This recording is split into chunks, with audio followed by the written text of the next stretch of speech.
अस्सलामुअलैकुम प्यारे बच्चों, आज की इस ऑनलाइन लेक्चर में आप सबका खैर मकदम है। रियाजी में हमारा सबक नंबर 12 चल रहा था, इहाता और रकबा, पेरीमीटर एंड एरिया, जिसमें हमने पिछले लेक्चर में मुस्ततील और मुरब्बे के रकबे के बारे में पढ़ चुके हैं। आज के इस लेक्चर में हमें कायमतु ज़ाविया मुसल्लस के रकबे के बारे में पढ़ना है, यानी area of right angle triangle.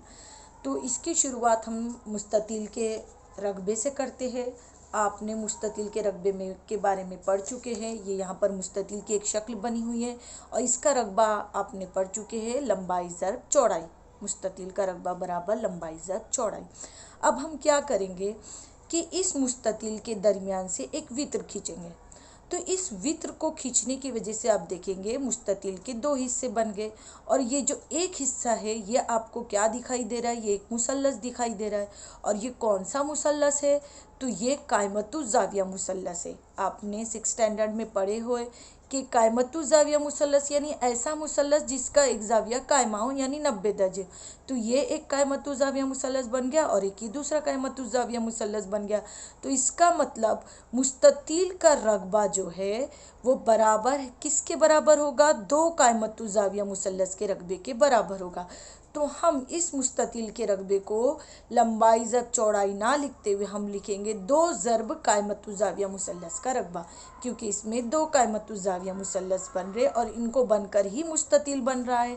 तो इसलिए मुस्ततील का रकबा बराबर होगा दो ज़रब कायमतु ज़ाविया मुसल्लस का रकबा। अब हम क्या करेंगे, दो को बराबर के दूसरी जानिब ले जाएंगे। तो दो बराबर की दूसरी जानिब जाएगा तो यहाँ पर क्या हो जाएगा, तकसीम हो जाएगा। ठीक है, तो ये यहाँ पर तकसीम हो गया।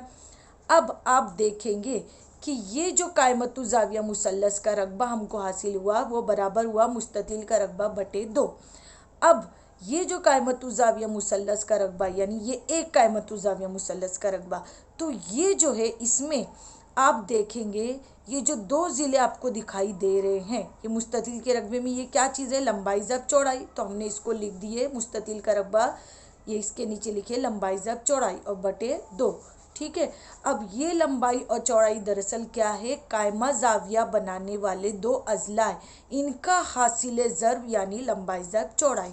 तो हम लंबाई ज़रब चौड़ाई ना लिखते हुए हम इसको इस तरह से भी लिख सकते हैं कि कायमतु ज़ाविया मुसल्लस का रकबा बराबर कायमा ज़ाविया बनाने वाले अज़ला की लंबाइयों का हासिल ज़रब 1/2। ये 1/2 कहाँ से आया, ये 1/2 ही था। ये 1/2 को हमने अलग लिख लिए और लंबाई ज़रब चौड़ाई को लिखने की बजाय ये लंबाई चौड़ाई को हमने लिखे कायमा ज़ाविया बनाने वाले अज़ला की लंबाइयों का हासिल ज़रब।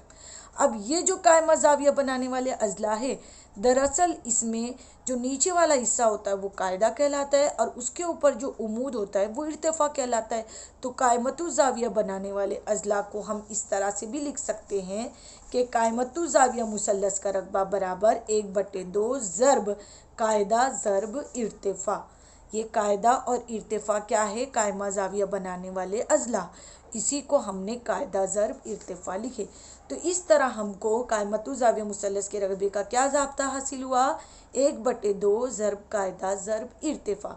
और ये हमने किसके ज़रिए हासिल किए, मुस्ततील के रकबे के ज़रिए हासिल किए।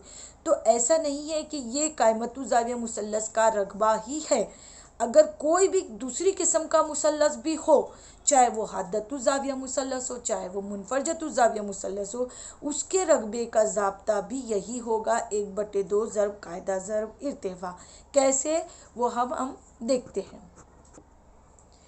यहाँ पर दो मुसल्लस बने हुए हैं। मुसल्लस की दूसरी किस्म है ज़ावियों के लिहाज से हद्दतु ज़ाविया मुसल्लस, ये है, और ये दूसरा जो है ये बना ये मुनफरजतु ज़ाविया मुसल्लस। तो हद्दतु ज़ाविया मुसल्लस किसे कहते हैं, ऐसा मुसल्लस जिसके तीनों ज़ाविये हद्दा हो, यानी जिसकी पैमाइश तीनों ज़ावियों की 90 दर्जे से कम हो, तो यह हद्दतु ज़ाविया मुसल्लस हो गया। और मुनफरजतु ज़ाविया मुसल्लस यानी ऐसा मुसल्लस जिसका एक ज़ाविया मुनफरजा हो, यानी इसकी पैमाइश 90 दर्जे से ज़्यादा हो और बाकी के दो क्या हो ज़ाविये, वो हद्दा हो, तो उसे कहते हैं मुनफरजतु ज़ाविया मुसल्लस। अब इन दोनों मुसल्लसों में आप देखेंगे तो ये अगर नीचे वाला हिस्सा देखते हैं तो ये कायदा हुआ। अब कायदे के ऊपर हमने एक उमूद खींचे, क्योंकि हमको रकबा निकालना है। तो रकबे का ज़ाब्ता है कायदा ज़रब इर्तिफ़ा। यहाँ पर हमको कायदा दिया था पर इर्तिफ़ा नहीं दिया था। ये जो ज़िला ये इर्तिफ़ा नहीं है क्योंकि ये उमूद नहीं है, इसलिए हमने यहाँ पर उमूद खींचे। तो ये उमूद दरअसल इसका इर्तिफ़ा हो गया और ये कायदा हो गया। इसी तरह मुनफरजतु ज़ाविया मुसल्लस में आप देखेंगे कि ये जो नीचे वाला ज़िला दिया है ये कायदा हुआ। अब इसके ऊपर उमूद नहीं है, इसलिए हमने क्या किए, इस ज़िले को थोड़ा सा आगे बढ़ाए और फिर इसके बाद इसके जो एक नुक्ते राज से हमने यहाँ पर उमूद खींचे। उमूद यानी क्या, जो नीचे वाले ज़िले के साथ 90 दर्जे का ज़ाविया बना है उसे कहते हैं उमूद। तो ये ज़िला जो है QR ये इसका कायदा हो गया और ये जो हमने उमूद खींचे ये इसका क्या हो गया, इर्तिफ़ा हो गया। तो फिर इसका ज़ाब्ते का वही आएगा जो मुसल्लस का ज़ाब्ता है। मुसल्लस PQR मुनफरजतु ज़ाविया मुसल्लस है, उसका ज़ाब्ता आएगा 1/2 ज़रब कायदा ज़रब इर्तिफ़ा। इसी तरह मुसल्लस PQR ये भी हद्दतु ज़ाविया मुसल्लस है और इसका भी ज़ाब्ता वही आएगा 1/2 ज़रब कायदा ज़रब इर्तिफ़ा। अब यहाँ पर हम लिख लेंगे, यहाँ पर कायदा कौन सा था, QR। तो यहाँ पर हमने QR कायदा रख लिए और इर्तिफ़ा क्या था, ये जो उमूद यानी ज़िला PM। तो इस तरह से मुनफरजतु ज़ाविया मुसल्लस का भी यही ज़ाब्ता होगा, एक रकबे का 1/2 ज़रब कायदा ज़रब इर्तिफ़ा। और यहाँ पर भी हमने कायदा QR लिख दिए और ये इर्तिफ़ा इसका जो है ये उमूद PM ये यहाँ पर लिख दिए। तो इस तरह से हद्दतु ज़ाविया मुसल्लस हो, चाहे मुनफरजतु ज़ाविया मुसल्लस हो या कायमतु ज़ाविया मुसल्लस हो, अगर हमको उसका रकबा मालूम करना है तो उसके लिए हमको यही ज़ाब्ता इस्तेमाल करना होगा, 1/2 ज़रब कायदा ज़रब इर्तिफ़ा। तो ये कोई भी किस्म के मुसल्लस के रकबे का ज़ाब्ता है। अब इसकी मदद से हम अपने मश्की सवालात 46 के सवालात हल करते हैं। मश्की सवालात 46 का हमारा पहला सवाल है, एक कैलेंडर के सफ़े की लंबाई 45 सम और चौड़ाई 26 सम है, उस सफ़े का रकबा कितना होगा। अब यहाँ पर हमको सफ़े का रकबा निकालना है। तो सबसे पहले आपको मालूम होना चाहिए कैलेंडर का जो सफ़ा है वो कौन सी किस्म का है, यानी उसकी शक्ल कैसी होगी। तो आपको पता है कि कैलेंडर के सफ़े की जो शक्ल होती है वो किसकी तरह होती है, मुस्ततिल की तरह होती है। और अगर आपको ये भी नहीं पता है तो आप यहाँ पर सवाल में देखेंगे कि दिया क्या है। तो यहाँ पर हमको लंबाई अलग दी है और चौड़ाई अलग दी है।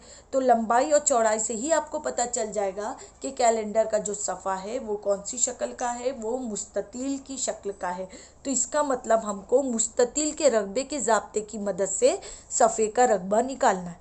तो सबसे पहले हम लिख लेंगे यहाँ पर लंबाई कितनी दी है। तो यहाँ पर लंबाई दी है 45 सम और चौड़ाई दी है 26 सम, ठीक है। और हमको मालूम क्या करना है, सफ़े का रकबा। तो हम सफ़े का रकबा लिख के उसके आगे सवालिया निशान डाल देंगे। अब हम सफ़े के रकबे का ज़ाब्ता लिखेंगे। तो सफ़े का रकबा इसका मतलब किसका ज़ाब्ता हमको लिखना है, मुस्ततिल का रकबे का ज़ाब्ता लिखना है, क्योंकि सफ़ा जो है वो मुस्ततिल की शक्ल का है। तो मुस्ततिल के रकबे का ज़ाब्ता क्या है, लंबाई ज़रब चौड़ाई। अब हम इसमें लंबाई रख देंगे, कितनी है लंबाई 45 और चौड़ाई दी है 26। अब इन दोनों की हम ज़रब कर देंगे। तो आप साइड में पेंसिल से ज़रब करके आंसर यहाँ पर लिख देंगे। तो यहाँ पर 26 से हमको 45 को ज़रब करना है। 6 पंजे 30 हासिलाए 3, 6 चौक 24 और 3 मिलाए 25, 26, 27। अब दूसरे 10 से ज़रब देंगे। 2 पंजे 10 हासिला 1, 2 चौक 8 और 1 मिलाए कितने हो गए 9। अब इनकी हम जमा कर देंगे। 0 में 0 मिलाए 0, 7 में 0 मिलाए 7 और 9 में 2 मिलाए 11, यानी कितना आया 1170। अब इसके साथ इसकी इकाई लिखना ज़रूरी है। तो इकाई क्या है, मुरब्बा सम या मुरब्बा मीटर। यहाँ पर हमको लंबाई और चौड़ाई सम में दी है, इसलिए इसकी इकाई आएगी मुरब्बा सम। तो सफ़े का रकबा कितना आया 1170 मुरब्बा सम। तो इस तरह से हमको पहले सवाल को अच्छी तरह से पढ़कर समझना है कि हमको कौन से ज़ाब्ते की मदद से इसको हल करना है। अब हम सवाल नंबर 2 देखेंगे। सवाल नंबर 2 है, एक मुसल्लस का इर्तिफ़ा 3.6 सम और कायदा 4.8 सम है, तो इस मुसल्लस का रकबा कितना होगा। तो यहाँ पर तो हमको डायरेक्ट नाम दिया है मुसल्लस, तो हम सबसे पहले लिख लेंगे क्या क्या हमको दिया है। तो हमको यहाँ पर इर्तिफ़ा दिया है 3.6 सम, ठीक है, और हमको कायदा दिया है 4.8 सम। तो पहले वो हम लिख लेंगे और हमको मालूम करना है रकबा मुसल्लस का। तो उसके आगे हम लिख लेंगे सवालिया निशान। अब हम सबसे पहला हमारा काम क्या होगा, मुसल्लस के रकबे का ज़ाब्ता लिखना। तो मुसल्लस के रकबे का ज़ाब्ता क्या है, 1/2 ज़र्ब कायदा ज़र्ब इर्तिफ़ा। ठीक है, अब इसमें हम रख देंगे हमारा कायदा और इर्तिफ़ा जितना दिया है, 1/2 ज़र्ब कायदा दिया है 4.8, ज़र्ब इर्तिफ़ा दिया है 3.6।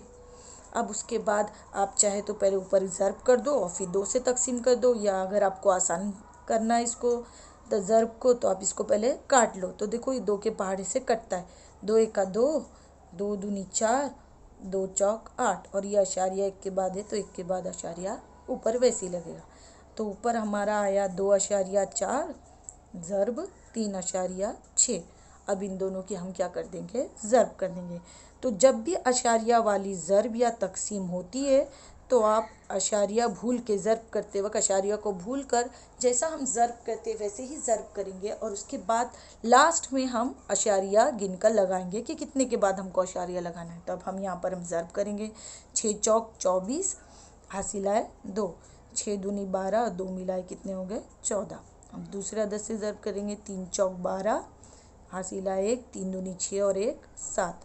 अब इसकी जमा कर देंगे, 4 में सिफर मिलाए 4, 4 और 2 6 और 7 और 1 8। अब ये 864 आंसर आया, लेकिन हम अशारिया गिनेंगे तो यहाँ पर दाएं जानिब से अशारिया के बाद 1 अदद है, अशारिया के बाद 1 अदद है, तो टोटल कितने अदद हो गए 2।